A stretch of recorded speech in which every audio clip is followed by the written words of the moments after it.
दोस्तों, श्री कृष्ण जन्माष्टमी का पर्व आने वाला है। इस पर्व को गोकुलाष्टमी, अष्टमी रोहिणी, श्री कृष्ण जयंती और श्री जयंती के नाम से भी जानते हैं।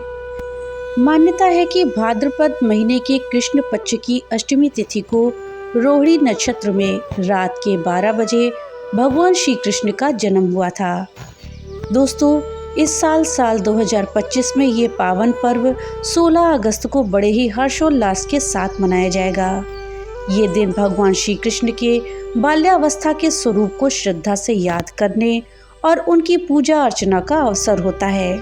इस दिन भक्त व्रत रखते हैं और पूरी भक्ति के साथ श्री कृष्ण की पूजा करते हैं। इस दिन कुछ भक्त आधी रात तक तो कुछ भक्त अगले दिन सुबह तक व्रत रखते हैं। भगवान श्री हरि विष्णु के अवतार माने जाने वाले प्रभु श्री कृष्ण का हिंदू धर्म में बहुत महत्व है। श्री कृष्ण जन्माष्टमी के दिन सबसे पहले हमें सुबह उठ कर के ओम नमो भगवते वासुदेवाय मंत्र का जाप करना चाहिए मन ही मन। इसके बाद स्नान करके सूर्य देव को जल अर्पित करें। आपके घर में बाल स्वरूप लड्डू गोपाल की मूर्ति स्थापित हो तो आप वहां पर साफ सफाई करके गंगा जल डाल करके शुद्ध कर दें। इसके बाद अशोक की पत्ती, फूल, माला, सुगंध इत्यादि चीज़ों से वहां पर सजावट करें और साथ ही इस जगह पर छोटे छोटे खिलौने भी रखें और पालना भी लगाएं। प्रसन्न मन के साथ श्री हरि का कीर्तन करें और व्रत रखें। संभव हो तो निराहार अथवा फलाहार का व्रत रखें और फिर शाम के समय भजन कीर्तन करें, पूजन करें।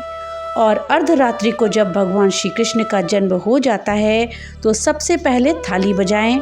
उसके बाद भगवान श्री कृष्ण को पंचामृत से स्नान कराएं, नए वस्त्र पहनाएं, फिर उन्हें अक्षत, फूल इत्यादि चढ़ा करके झूले में बैठाएं। प्रभु को पकवान, माखन, मिश्री इत्यादि चीज़ों का भोग लगाएं। साथ में तुलसी दल को अवश्य अर्पित करें। अपने परिवार की सुख शांति की मंगल कामना करें और फिर उस प्रसाद को घर के लोगों में आपस में बांट दें। मान्यता है कि जन्माष्टमी पर श्री कृष्ण के बाल स्वरूप की पूजा करने से हर दुख, दोष, दरिद्रता दूर हो जाती है और भगवान श्री कृष्ण के आशीर्वाद से घर में सुख समृद्धि का आगमन होता है। दोस्तों, चलिए आज हम इस वीडियो में जन्माष्टमी व्रत की कथा सुनते हैं। इस कथा को सुनने के लिए वीडियो में हमारे साथ अंत तक बने रहिएगा, जिससे कि आपको सही और सटीक जानकारी प्राप्त हो पाए। नमस्कार दोस्तों, राधे राधे। आपके हमारे चैनल ज्ञान शास्त्र में आप सभी का स्वागत है।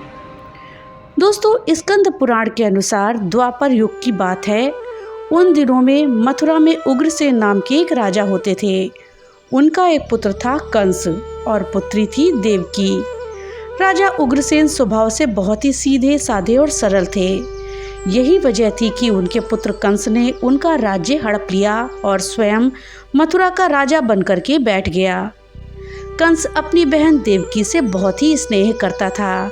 देवकी का विवाह वसुदेव से तय हो गया। जैसे ही देवकी और वसुदेव का विवाह संपन्न हुआ तो उसके बाद में कंस स्वयं अपने रथ को हाँकते हुए अपनी बहन को ससुराल छोड़ने के लिए रवाना हो गया। जैसे ही कंस देवकी और वसुदेव को लेकर के जा ही रहा था तो बीच रास्ते में तभी एक आकाशवाणी हुई कि जिस बहन को तुम इतने प्रेम से विदा करने के लिए स्वयं जा रहे हो, उसी बहन का 8वां पुत्र तेरा संहार करेगा। ये सुनते ही कंस क्रोधित हो गया। फिर वो देवकी और वसुदेव को मारने के लिए आगे बढ़ा तो वासुदेव ने हाथ जोड़कर कंस से कहा कि देवकी को कोई भी नुकसान ना पहुंचाओ।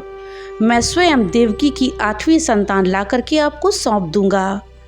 वासुदेव की बात सुनकर कंस ने कहा कि मुझे आपकी 8वीं नहीं, हर संतान चाहिए। तो वासुदेव ने कहा कि जैसा तुम कहोगे मैं वैसा ही करूंगा। देवकी के जन्म लेने वाली हर संतान मैं आपको ला करके सौंप दूंगा। तो कंस ने कहा कि मैं तुम्हें ऐसे तो आज़ाद नहीं कर सकता, इसके लिए मैं तुम्हें कारागार में भेज दूंगा। ये कहकर कंस देवकी और वसुदेव को अपने साथ वापस ले आया और कारागार में डाल दिया। इतने लाड प्यार से पली देवकी ने कारागार में बहुत से कष्ट सहन किए। नीचे जमीन पर सोना पड़ता था। उनके और उनके पति के हाथों में और पैरों में बेड़ियां पड़ी थी। जब वो गर्भवती होती तो उनके लिए ये सब कुछ बहुत ही असहनीय हो जाता। अपना और वासुदेव का हाल देखकर कभी कभी देवकी रोने लगती तो वासुदेव उन्हें समझाते कि जैसे ही तुम्हारी 8वीं संतान का जन्म हो जाएगा तो हम उसे कंस को सौंपकर चले जाएंगे। कारागार में ही देवकी ने अनेक कष्टों को सहन करते हुए 7 संतानों को जन्म दिया और कंस ने सभी को एक एक करके मार डाला। अब कंस को इंतजार था देवकी की 8वीं संतान का। जैसे ही देवकी फिर से गर्भवती हुई तब कंस ने कारागार का पहरा और भी कड़ा कर दिया। इस तरह देवकी के 9 महीने पूरे हो गए। तब भाद्रपद माह के कृष्ण पक्ष की अष्टमी तिथि को रोहिणी नक्षत्र में भगवान श्री कृष्ण का जन्म हुआ था। भगवान श्री कृष्ण का जन्म होते ही विष्णु भगवान ने वासुदेव को दर्शन दे करके कहा कि मैं स्वयं तुम्हारे यहाँ पुत्र के रूप में जन्म ले रहा हूँ। वासुदेव ने हाथ जोड़कर आंखों में आंसू भरकर भगवान श्री हरि विष्णु जी से कहा, आपने मेरे यहाँ जन्म लिया है, ये मेरे लिए सौभाग्य की बात है। लेकिन जैसे ही मेरे साले कंस को इस बात का पता चलेगा तो वह इस बालक को भी मार डालेगा। हे प्रभु, देवकी ने एक एक करके अपनी सभी 7 संतानों को खो दिया है। अब आप उनकी 8वीं संतान है। मुझसे उसका ये दुख नहीं देखा जाएगा। तो वासुदेव की ये बात सुनकर भगवान श्री हरि विष्णु बोले कि अब तुमको डरने की कोई ज़रूरत नहीं है। अब तुम ऐसा करो, वृंदावन जाकर अपने मित्र नंद बाबा के घर में अपने बच्चे को छोड़ आओ। और नंद बाबा के घर यशोदा जी के यहाँ एक कन्या ने जन्म लिया है, उस कन्या को ला करके कंस को दे दो। भगवान श्री हरि विष्णु की बात सुनकर वासुदेव बोले, हे प्रभु, मैं बाहर कैसे जाऊं? इतना कड़ा पहरा है और दरवाजे पर ताले लगे हुए हैं। भगवान विष्णु ने कहा कि तुम्हें डरने की कोई ज़रूरत नहीं है। तुम अपने बालक को उठाओ और चलो। जैसा मैंने कहा है तुम वैसा ही करो। ये कहकर विष्णु भगवान वहाँ से अंतर्ध्यान हो गए। तो वासुदेव ने श्री हरि विष्णु के कहे के अनुसार अपने बालक को उठाया और जैसे ही पास ही पड़ी एक टोकरी में रखा और दरवाजे पर आए तो ताले अपने आप खुल गए। सारे द्वार खुलते चले गए और द्वार पर जो पहरेदार खड़े थे वो सारे के सारे मूर्छित हो गए। वासुदेव ने टोकरी अपने सर पर रखी और वृंदावन की ओर चल पड़े। कहते हैं कि उस समय यमुना नदी को पार करना बड़ा ही मुश्किल था, क्योंकि यमुना नदी पूरे उफान पर थी, बारिश हो रही थी, बिजली कड़क रही थी। तो वासुदेव को बहुत डर लग रहा था। वो सोच रहे थे कि इतना नन्हा सा बालक और ऊपर से इतनी बरसात हो रही है, इसका ना जाने क्या होगा। परंतु कृष्ण कन्हैया को क्या हो सकता था, क्योंकि वो तो स्वयं भगवान श्री हरि विष्णु थे। बहुत सी कठिनाइयों से वासुदेव ने उस नदी को पार किया और नंद बाबा के घर पहुंच गए। वहां पहुंचकर वासुदेव ने देखा कि यशोदा मैया गहरी नींद में सो रही थी और उनकी बेटी पास के पालने में झूल रही थी। फिर क्या था, वासुदेव ने अपने बेटे को वहां पर सुलाया और यशोदा की बेटी को लेकर के वहां से मथुरा वापस लौट आए। जैसे ही वासुदेव वापस आए तो सारे पहरेदार नींद से जाग गए और ताले फिर से लग गए। किसी को कुछ भी नहीं पता चला कि रात को क्या हुआ था। सुबह होते ही जैसे ही कंस को देवकी की 8वीं संतान के बारे में पता चला तो वो बहुत ही खुश हुआ और कारागार पहुंचा। कारागार में पहुंचकर कंस ने वासुदेव से उनकी 8वीं संतान को मांगा तो देवकी अपनी 8वीं संतान को देने के लिए मना करने लगी और बुरी तरह से करुण विलाप करने लगी। लेकिन कंस पर इसका कोई भी असर नहीं हुआ। उसने जबरदस्ती उनकी संतान को छीन लिया। देखा तो 8वीं संतान तो कन्या थी। फिर भी कंस उसे गुस्से से जमीन पर पटकने लगा। तभी वो माया रूपी कन्या आसमान में पहुंचकर बोली कि रे मूर्ख, मुझे मारने से कुछ नहीं होगा। तेरा काल तो पहले ही वृंदावन पहुंच चुका है, वो बहुत जल्दी ही तेरा अंत करेगा। ये सुनकर कंस ने अपने सैनिकों को आदेश दिया कि वृंदावन में जाकर के पता लगाओ कि आज रात को किसके किसके यहाँ संतान ने जन्म लिया है। सैनिकों ने पता लगाकर कंस को बताया कि नंद के यहाँ यशोदा ने एक पुत्र को जन्म दिया है। ये जानकर कंस ने नंद यशोदा के बालक को मारने के लिए हर नाकाम कोशिश की, लेकिन कृष्ण कन्हैया का बाल भी बांका नहीं हो पाया। इस तरह से कृष्ण कन्हैया समय के साथ बड़े होते चले गए और वे युवावस्था तक पहुंच गए। बचपन से लेकर युवावस्था तक कृष्ण कन्हैया ने अनेकों लीलाएं करी थीं। अपने बचपन में कृष्ण कन्हैया अपनी यशोदा मैया को बहुत प्रेम करते थे। अपने दोस्तों के साथ मिलकर दूध, मक्खन, दही की मटकियाँ फोड़ देते थे। ये देखकर यशोदा मैया कृष्ण कन्हैया पर झूठ मूठ का गुस्सा दिखाती थीं, क्योंकि वो अपने लल्ला से बहुत प्रेम करती थीं। अगर कृष्ण कन्हैया थोड़ी देर के लिए भी यशोदा मैया की आंखों से ओझल हो जाते तो यशोदा मैया परेशान हो जाती और कान्हा को जोर जोर से आवाज़ें लगाने लगती थीं।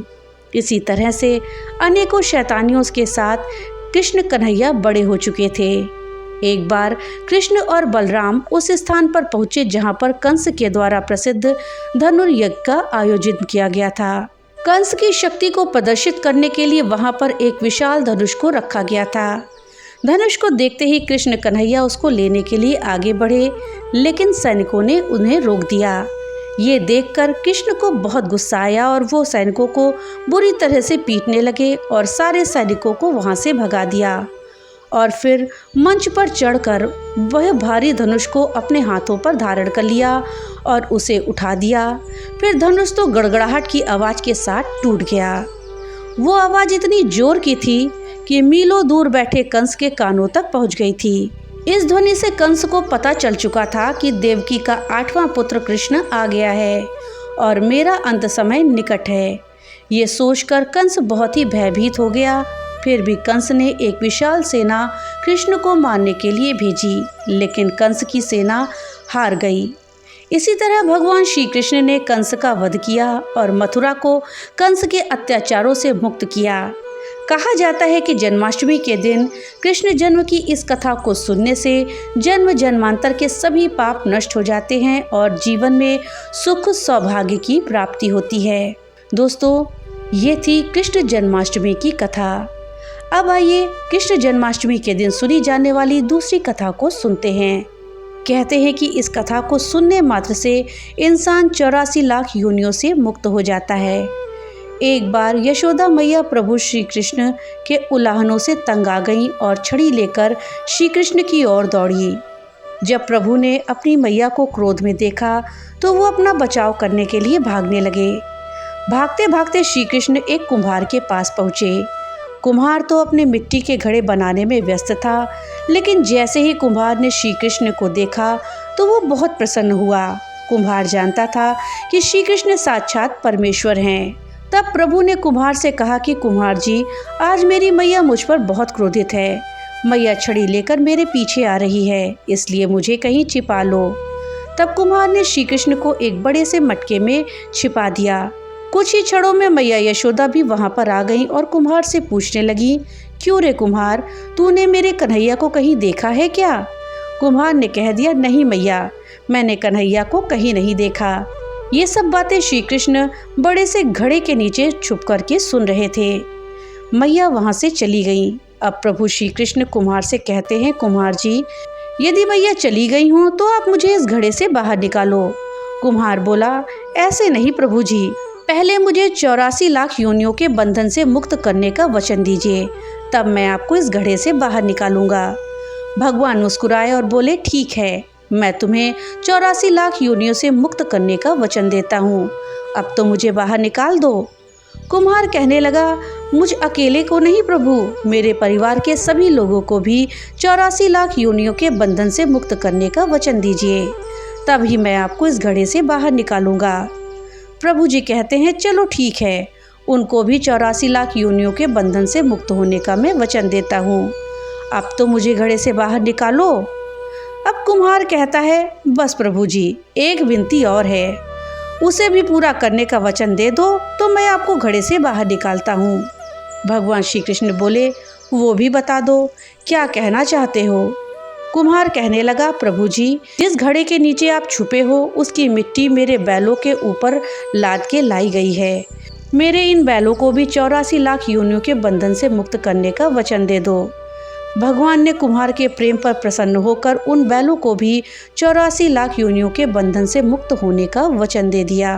प्रभु श्री कृष्ण बोले, अब तो तुम्हारी सब इच्छा पूरी हो गई, अब तो मुझे घड़े से बाहर निकाल दो।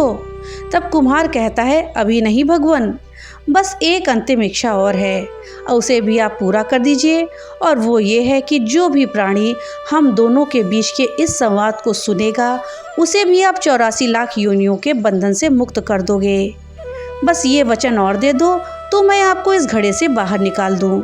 कुम्हार की प्रेम भरी बातों को सुनकर प्रभु श्री कृष्ण बहुत खुश हुए और कुम्हार की इस इच्छा को भी पूरा करने का वचन दे दिया। फिर कुम्हार ने बाल श्री कृष्ण को घड़े से बाहर निकाल दिया और उनके चरणों में साष्टांग प्रणाम किया। प्रभु जी के चरण धोए और चरणामृत पिया। अपनी पूरी झोपड़ी में चरणामृत का छिड़काव किया और प्रभु जी के गले लगकर इतना रोए कि प्रभु में ही विलीन हो गए। दोस्तों, जरा सोच कर देखिए, जो बाल श्री कृष्ण 7 कोस लंबे चौड़े गोवर्धन पर्वत को अपनी उंगली पर उठा सकते हैं, तो क्या वो एक घड़ा नहीं उठा सकते? कोई कितना भी यज्ञ करे, अनुष्ठान करे, कितना भी दान करे, चाहे कितनी भी भक्ति करे, लेकिन जब तक मन में प्राणी मात्र के लिए प्रेम नहीं होगा, प्रभु श्री कृष्ण नहीं मिल सकते। ये थी श्री कृष्ण की दूसरी कथा। अब आइए सुनते हैं श्री कृष्ण की तीसरी कथा। वीडियो में आगे बढ़ने से पहले आपसे एक छोटी सी रिक्वेस्ट है कि अगर अभी तक आपने वीडियो को लाइक नहीं किया है तो कृपया वीडियो को लाइक कर दें और ज़्यादा से ज़्यादा शेयर करें, जिससे कि ये जानकारी अधिकतर लोगों तक पहुंच पाए। और हाँ, अगर चैनल पे पहली बार आए हैं तो कृपया चैनल को सब्सक्राइब कर दें और बेल आइकन दबाना ना भूलें, जिससे कि मेरी वीडियो सबसे पहले आप तक पहुँच सके। तो चलिए वीडियो में आगे बढ़ते हैं और सुनते हैं भगवान श्री कृष्ण की अगली कथा को। सुदामा, जो कि भगवान श्री कृष्ण के खास और प्रिय मित्र थे। भगवान श्री कृष्ण और सुदामा की मित्रता तो एक मिसाल थी। बचपन के दिनों में भगवान श्री कृष्ण ने सुदामा को वचन देते हुए कहा था कि मित्र, तुम जब भी संकट में पड़ना तो मुझे याद कर लेना, मैं दौड़ा चला आऊँगा और अपनी मित्रता बखूबी निभाऊंगा। इस तरह बाल्यकाल में कृष्ण, बलराम और सुदामा एक साथ पढ़ते पढ़ते बड़े हो गए। लेकिन एक समय ऐसा आया कि श्री कृष्ण जी द्वारिका के राजा बन गए और उनके मित्र सुदामा गरीब रह गए। और सुदामा के लिए तो एक समय के भोजन की व्यवस्था करना भी बहुत कठिन हो गया था। वो अपने परिवार का लालन पालन करने में बिल्कुल भी असमर्थ हो गए थे। तब सुदामा की पत्नी सुशीला ने सुदामा से कहा कि हे स्वामी, आप अपने दोस्त कृष्ण जी के पास जाओ, शायद वो आपकी मदद कर दें। सुशीला की बात को सुनकर सुदामा थोड़ा हिचकिचाए, लेकिन सुशीला के बार बार कहने पर अपने दोस्त श्री कृष्ण के पास जाने की तैयारी करने लगे। कहा जाता है कि राजा, गुरु, मित्र, बेटी और मंदिर, इन 5 जगहों पर व्यक्ति को कभी भी खाली हाथ नहीं जाना चाहिए। यही सोचकर सुशीला पड़ोस से 3 मुट्ठी चावल मांग करके ले आई और पोटली में बांधकर सुदामा को देते हुए बोली, इसे कृष्ण जी को भेंट स्वरूप में दे देना। सुदामा उस पोटली को लेकर द्वारिका नगरी में श्री कृष्ण से मिलने के लिए चल पड़े। रास्ते में सुदामा चलते चलते बहुत थक चुके थे। उनके पैरों में बुरी तरह से कांटे चुभ गए थे और पैरों से खून बह रहा था। तब कहा जाता है कि उस समय भगवान श्री कृष्ण बैलगाड़ी वाले का रूप धरकर सुदामा के पास आ गए थे और सुदामा से पूछा था कि तुम्हें कहाँ जाना है। सुदामा ने कहा कि मुझे तो कृष्ण से मिलने के लिए जाना है, वो मेरे बचपन के दोस्त हैं। उस गाड़ी वाले ने सुदामा को अपनी गाड़ी पर बैठा लिया और उसके साथ खूब बातें करी। बातें करते करते उसे राजमहल के आगे लाकर उतार दिया और जैसे ही बैलगाड़ी वाला चला गया, तभी सुदामा को ध्यान में आया कि उसका धन्यवाद तो उन्होंने किया ही नहीं। कहते हैं कि जब सुदामा उस गाड़ी वाले का पीछा करने के लिए गए तो वहाँ पर कोई गाड़ी या गाड़ी वाला नहीं था। ये देखकर आश्चर्यचकित होते हुए सुदामा वापस राजमहल के द्वार पर आ गए। श्री कृष्ण के महल पर खड़े द्वारपालों ने पूछा कि तुम कौन हो और यहाँ पर किस लिए आए हो। द्वारपालों की बात सुनकर सुदामा ने अपना परिचय दिया और कहा कि वो श्री कृष्ण के मित्र हैं। वो सारे द्वारपाल हंसने लगे कि इतनी फटी हाल अवस्था में कृष्ण जी का कोई मित्र कैसे हो सकता है। सुदामा ने कहा कि आप एक बार कृष्ण को जाकर कह तो दो कि उनका दोस्त सुदामा आया है। तो सुदामा के कहे के अनुसार द्वारपाल ने भीतर जाकर श्री कृष्ण को संदेश दिया कि बाहर कोई सुदामा नाम का आदमी आया है और आपसे मिलना चाहता है। ये सुनकर श्री कृष्ण की खुशी का तो कोई ठिकाना ही नहीं रहा। वो नंगे पैर दौड़ते हुए महल के द्वार पर आ पहुँचे और सुदामा को देखते ही उसे गले से लगा लिया। दोनों की आंखों से प्रेम के आंसू बहने लगे। उसके बाद श्री कृष्ण सुदामा को महल के अंदर ले गए और वहां ले जाकर अपने राज सिंहासन पर बैठाया और अपने आंसुओं से उनके चरण धोए। कृष्ण जी को देखकर उनकी पटरानियां और महल में मौजूद सभी लोग आश्चर्यचकित रह गए। सभी लोग ये सोचने लगे कि आज द्वारकाधीश को क्या हो गया है, ये इस मनुष्य के चरण ऐसे क्यों धो रहे हैं। तो श्री कृष्ण ने उन सभी को बताया कि ये मेरे बचपन के दोस्त सुदामा हैं। कुछ देर विश्राम करने के बाद कृष्ण ने सुदामा से कहा कि तुम मेरे लिए क्या लेकर के आए हो। इतना सुनते ही सुदामा को तो लज्जा आ गई। उन्होंने अपनी पोटली को छुपा लिया और कहने लगे कि मैं तो कुछ लेकर ही नहीं आया। भगवान श्री कृष्ण कहने लगे कि क्यों झूठ बोलते हो, क्या आज भी तुम बचपन की तरह ही मेरे हिस्से के चावल खाना चाहते हो। ये कहते ही कृष्ण ने खुद सुदामा से वो पोटली ले ली और वो चावल खाने लगे। जैसे ही श्री कृष्ण ने एक मुट्ठी चावल खाए तो इसके बदले में उन्होंने सुदामा को 1 लोक की संपत्ति दे दी। उसके बाद में कृष्ण ने दूसरी मुट्ठी चावल खाए तो सुदामा को 3रे लोक की संपत्ति दे दी। लेकिन जब श्री कृष्ण तीसरी मुट्ठी चावल खाने जा रहे थे तो रुक्मणी ने उन्हें रोकते हुए कहा कि यदि आप 3 लोक की संपत्ति इन्हें दे दोगे तो अन्य सब जीव और देवता कहाँ जाएंगे। रुक्मणी की बात सुनकर श्री कृष्ण जी चावल खाने से रुक गए। फिर कुछ दिनों तक सुदामा जी कृष्ण के यहाँ पर ही रहे। दोनों दोस्त खूब बातें करते, खूब मस्ती करते। कृष्ण कन्हैया और सुदामा जी को ऐसा लगता कि जैसे उनका बचपन लौट आया हो। कई दिनों के बाद श्री कृष्ण ने सुदामा को बड़े ही प्रेम पूर्वक अपने घर के लिए रवाना कर दिया। सुदामा जब अपने घर लौटने लगे तो उन्होंने सोचा कि कृष्ण ने तो उन्हें कोई उपहार तक ही नहीं दिया। सिर्फ जो कपड़े उन्होंने पहन रखे हैं वो ही उनके पास थे। तब सुदामा ने सोचा कृष्ण बदल गए हैं, उन्होंने तो उन्हें कुछ भी नहीं दिया। सुदामा कृष्ण से मदद के लिए आए थे। वो अपने मुंह से तो कुछ नहीं कह पाए, लेकिन उन्होंने सोचा कि कृष्ण ने भी उनकी हालत देखकर उन पर तरस नहीं खाया और ना ही उन्हें कुछ उपहार दिए। ऐसा सोचते सोचते वो अपने घर को वापस आ गए। लेकिन जैसे ही वो अपने गांव पहुंचे तो देखा वहां तो सब कुछ बदला हुआ था। फिर सोचते सोचते सुदामा अपने कुटी के पास पहुंचे, लेकिन वहां पर उनकी कोई कुटिया, कोई झोपड़ी नहीं थी। वहां पर तो एक आलीशान महल बना हुआ था।